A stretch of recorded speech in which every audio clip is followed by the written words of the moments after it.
ইমরানের তো খোঁজ খবর নেই, অনেকদিন বেশি দেখি ওরে। না দেই নর এই দিন আর জানি কি হয়েছে, মনে হয় সাদেটা যাচ্ছে। ল যাই দেই সাদের দিকে ল।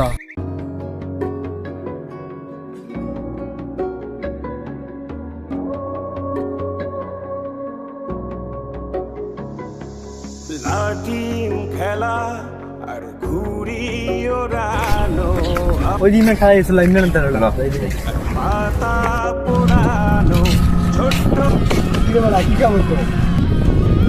এই তো বেটা, কি আর ঘুম অবস্থা, বেশি তো ভালো না। কেন কি হয়েছে তোর মামা?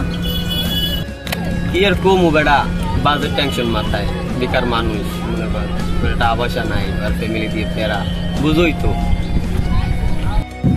হ বন্ধু, কি আর কমু মামা, বেকার মানুষের এই একটাই সমস্যা ভাই, বুঝছস? তোর কি খবর, ঢাকা দিয়ে আইলি কবে? এই তো আসলাম 2-3 দিন হলো। বেটা আইলাম, বেটা এলাকায় আইলাম, তোরা সবাই মিলে একটু চিল করবো ভাই। এলাকায় তো আইসি বেটা, ভালো লাগে তোরা মুড অফ করে বয়ে থাকলে বেটা। ধর হ্যাঁ বেড়া ঠিক হয়েছে, ঢাকাতে তাহলে তো কোথাও যাওয়াটাই মনে হয় ভুল হয়েছে। মনমার থেকে লাভ আছে, ল আড়ি বাড়ি চিন্তি করি আসলে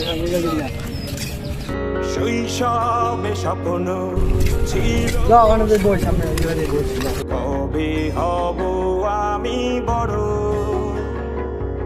কিশোর বেলাতে সেই স্বপ্নে ডুবেছি কত আবারও। চল অনেকদিন পর তেলাকে আসলাম, একটা পিকনিক আয়োজন টায়োজন করি, আমরা সবাই মিলে দিলাম। চল বন্ধু, সাব্বির তো কথাটা খারাপ করে নাই, বুঝছিস? তো একটা পিকনিক লাগে করি, চিল করি।